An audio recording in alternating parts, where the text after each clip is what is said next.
हे हाय नमस्कार। तो एनसीईआरटी को कवर कर रहे हैं हम लोग, जो चैप्टर 2 है इसका 11th क्लास की भौतिक भूगोल के मूल सिद्धांत, इसको फंडामेंटल ऑफ फिजिकल ज्योग्राफी बोलते हैं अंग्रेजी में।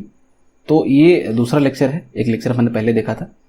तो इसमें हम लोग कवर करेंगे कि आकाश गंगाएं जो हैं, यानी जो गैलेक्सीज हैं, जो तारे हैं, स्टार्स हैं, और जो ग्रह हैं यानी प्लैनेट्स हैं, उसका जो फॉर्मेशन हुआ, उसका जो निर्माण हुआ वो किस प्रकार से हुआ। तो आइए इसको फटाफट देखते हैं। सबसे पहले देखते हैं गैलेक्सीज। गैलेक्सीज किस प्रकार से बनी। तो पहले भी मैंने आपको ये बताया निहारिका वाला प्रोसेस, और इसमें वो रिपीट होगा। अगर वो वीडियो आपने नहीं देखा है तो वो लिंक जो है नीचे डिस्क्रिप्शन में मिल जाएगा, वो देखिएगा तो कॉन्सेप्ट जो है आपको बहुत अच्छे से क्लियर होगा यहाँ पे, और समझने में आपको मदद मिलेगी। तो कहा जा रहा है कि जो प्रारंभिक ब्रह्मांड था, अर्ली जो यूनिवर्स था, जब ब्रह्मांड जो शुरुआत में शुरू में जब बना था, उसमें क्या था कि जो पदार्थ और जो ऊर्जा जो था उसका जो वितरण था एक समान नहीं था। यानी कि अगर ये ब्रह्मांड है तो कहीं पे एनर्जी और मैटर्स की मात्रा ज़्यादा थी, और कहीं पे बिल्कुल कम थी, और कहीं पे कुछ था भी नहीं। इसके कारण क्या हुआ कि चूंकि कहीं पे ज़्यादा है कहीं पे कम है, तो इसके कारण जो इसके डेंसिटी में वेरिएशन उत्पन्न हुआ। कहीं पे डेंसिटी ज़्यादा हो गई, कहीं पे कम हो गई। और चूंकि जब डेंसिटी होगी कहीं किसी भी ऑब्जेक्ट में, तो उसमें क्या होगा कि ग्रेविटेशन होगा, गुरुत्वाकर्षण होगा। इसके कारण क्या होगा कि जब घनत्व में विभिन्नता आई, वेरिएशन आया, तो उसके जो गुरुत्वाकर्षण फोर्सेस थे, गुरुत्वाकर्षण बल थे, उसमें भी विभिन्नता आ गई, वो भी अलग अलग हो गई। और इसके कारण क्या हुआ कि जो छोटे पिंड थे वो और जो बड़े पिंड थे वो एक दूसरे की तरफ आकर्षित होना शुरू हुए, और ये जुड़ करके एक बड़े पिंड का निर्माण करना शुरू कर दिया। यानी इसमें एकत्रण होने लगा, एक्युमुलेशन होने लगा। और यही एकत्रण के कारण क्या हुआ कि धीरे धीरे आकाश गंगाओं का निर्माण हुआ, डेवलपमेंट हुआ। ठीक है। अगर कोई पूछे कि आकाश गंगाएं क्या है, तो ये तारों का समूह है, ग्रुप ऑफ स्टार्स है। और चूंकि एक तारा हमारा सूर्य है वो इतना बड़ा है, और ऐसे से एक आकाश गंगा जो आप मिल्की वे देख रहे हैं उसमें लाखों तारे हैं, और ऐसे से कितने सूची कितना होगा, तो उसका विस्तार काफी ज्यादा होता है। और इस विस्तार को, ये जो डायमीटर है, इसका व्यास है, इसको व्यास बोलते हैं हम लोग। एक होता है कि रेडियस बाय 2। ठीक है। तो व्यास को आप किलोमीटर में नहीं माप सकते। ठीक है। इसको मापा जाता है प्रकाश वर्ष में।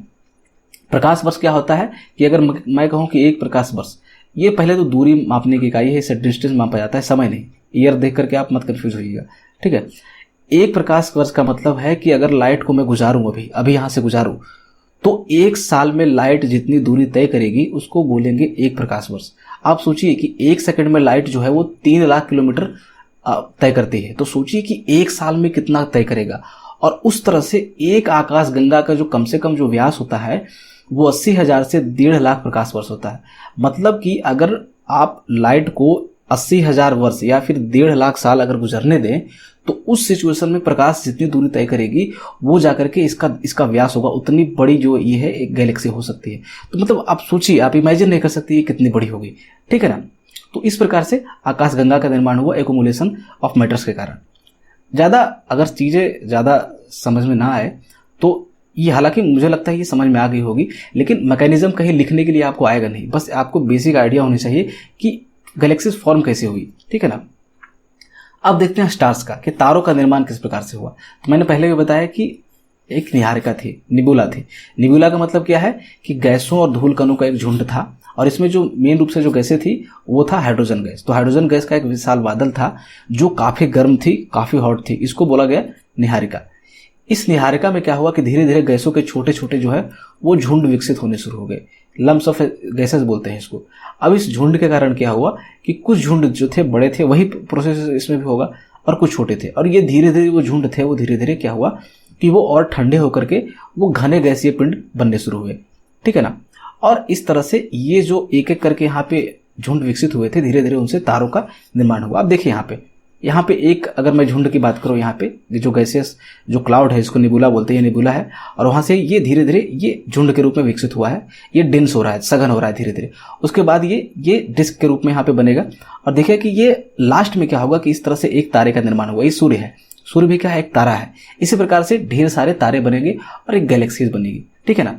तो तारों का निर्माण हुआ है, उसी जो निहारिका थी उसी के गैसों के झुंड से उसका निर्माण हुआ है। आगे बढ़ते हैं, ग्रहों का निर्माण। प्लैनेट्स का फॉर्मेशन किस प्रकार से हुआ। तो इसकी कई अवस्थाएं मानी गई है, 3 अवस्थाएं मेनली देखते हैं हम इसमें। तो फर्स्ट अवस्था में क्या है, फिर से वही निबुला, जो हर चीज बना है ब्रह्मांड में, ऐसा माना जाता है कि निबुला से बना है। इसको गलत भी साबित किया गया है कई ज्योग्राफर्स के द्वारा, वैज्ञानिकों के द्वारा, और फिर भी ये कॉन्सेप्ट चलता है। तो जो एनसीईआरटी में लिखा गया है वो हमें और आपको मानना पड़ेगा, ठीक है ना। तो फर्स्ट अवस्था में क्या कहता है कि एक निब्यूला थी, गैसों का एक झुंड था, और गैसों के झुंड के बीच क्या हुआ, मैंने बताया ना कि धीरे धीरे इसमें छोटे छोटे झुंड विकसित हुए, ठीक है। और इस झुंड के बीच में क्या हुआ कि अब कोई बड़ा होगा कोई छोटा होगा, इसके बीच क्या हुआ कि आकर्षण बल उत्पन्न हुआ। आकर्षण बल के कारण क्या हुआ कि इस गैसीय बादल में, ये जो गैसीय बादल था उसमें क्रोड का निर्माण हुआ। क्रोड का मतलब क्या होता है, केंद्रीय भाग, बीच का हिस्सा, ठीक है ना। इस तरह से बीच का हिस्सा मान लिया जाए तो ये मानता हूं मैं।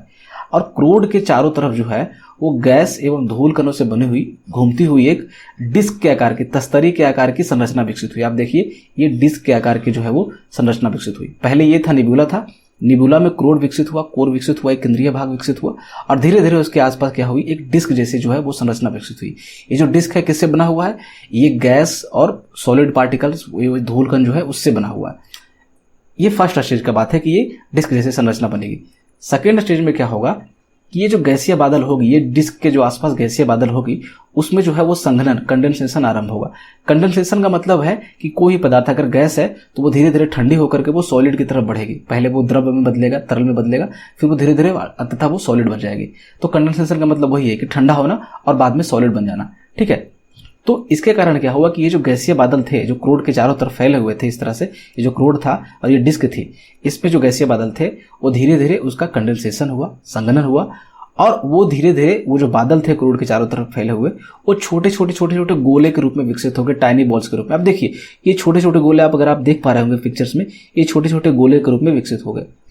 अब क्या हुआ कि इन गोलों के बीच में क्या हुआ, एक प्रक्रिया हुई जिसको बोलते हैं हम लोग ससंजन की प्रक्रिया, प्रोसेस ऑफ कोहेशन। कोहेशन क्या है, कोहेशन का मतलब है कि एटम्स के बीच में जब म्यूचुअल अट्रैक्शन होता है, खुद के बीच में जब आकर्षण होता है तो धीरे धीरे ये छोटे छोटे पदार्थ जो है जुड़ करके एक बड़े पदार्थ का निर्माण करते हैं।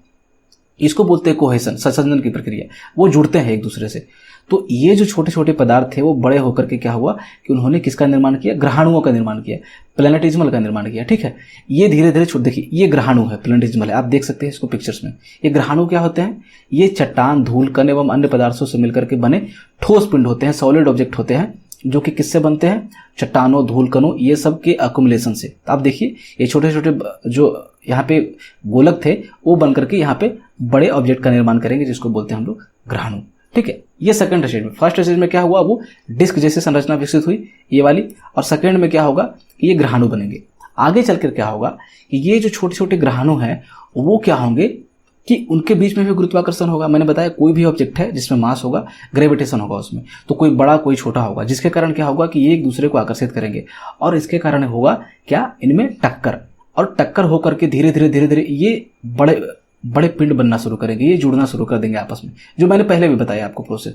तो गुरुत्वाकर्षण के कारण क्या हुआ, ग्रहाणुओं में टकराव हुआ, संगठन में कोलिजन हुआ, और इसके कारण जो छोटे छोटे ग्रहाणु थे, ये सारे जो छोटे छोटे ग्रहाणु हैं वो बड़े होकर के एक बड़े पिंड का निर्माण करेंगे। ये टक्कर के फलस्वरूप ये जुड़ते जाएंगे, और अंततः जो है लास्ट में फाइनली ग्रहों का निर्माण होगा, प्लैनेट्स का निर्माण होगा। तो ये तीन अवस्था थी। फर्स्ट में आपको रोटेटिंग डिस्क बनेगी, वो जो तस्तरिया के आकार की, दूसरे में आपको ये ग्रहाणु बनेंगे, और तीसरे में फाइनली वो ग्रहाणु जुड़ करके एक बड़े ग्रह का निर्माण करेंगे।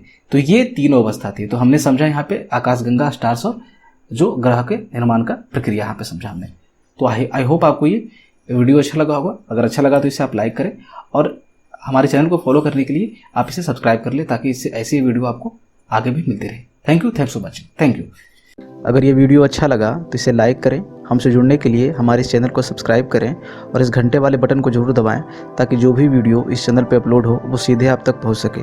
और इस वीडियो को ज़्यादा से ज़्यादा शेयर करें, ताकि अन्य विद्यार्थियों को भी इससे फ़ायदा पहुंच सके।